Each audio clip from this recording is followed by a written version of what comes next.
sejumlah pedagang Pasar 16 Palembang mengeluhkan penurunan jumlah pengunjung yang berdampak pada penjualan mereka sebagai dampak dari revitalisasi pasar.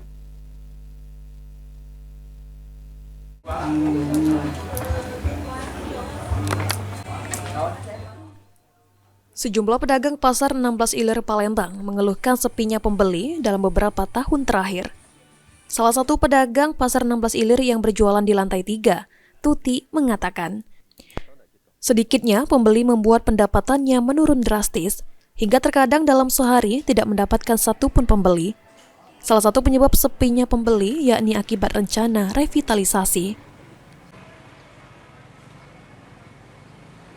Sekarang inilah turun, cuman laku paling 2 Dubai. Itu setiap itu kalau di hari-hari Minggu atau Sabtu Minggu itu mana? Tidak, rezeki macan lah. Kadang banyaklah ada berlakuan daripada berlakuannya. Kalau sejak kapan itu? Sejak kejadian inilah, kejadian rombak-rombak ini. Penyebabnya Dewe? Tahu enggak gitu? Penyebab sepinya pembeli di lantai 3 ini? Dia ke tadi. Karena masuk di TV, di HP Pasar 16 kejadian ini kan. Nah itulah uang ini tidak naik lagi, jarang naik ke pucuk. Lantai 3. Hal senada juga dirasakan pedagang lainnya. Faris Aulia Rahmat menuturkan, jumlah pembeli tidak menentu serta banyaknya saingan menjadi salah satu penyebab turunnya omset dagangan. Bahkan dalam sehari pernah tidak mendapatkan satupun pelanggan.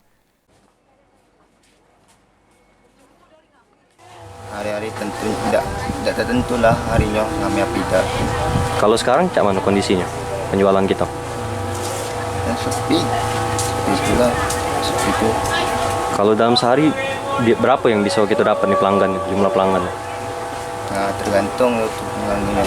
Kalau tidak dapat dia lah sepinya, tidak dapatan. Para pedagang berharap agar pemerintah segera mencarikan solusi untuk mendatangkan para pembeli ke Pasar 16 Ilir Palembang. Lutfi, PAL TV.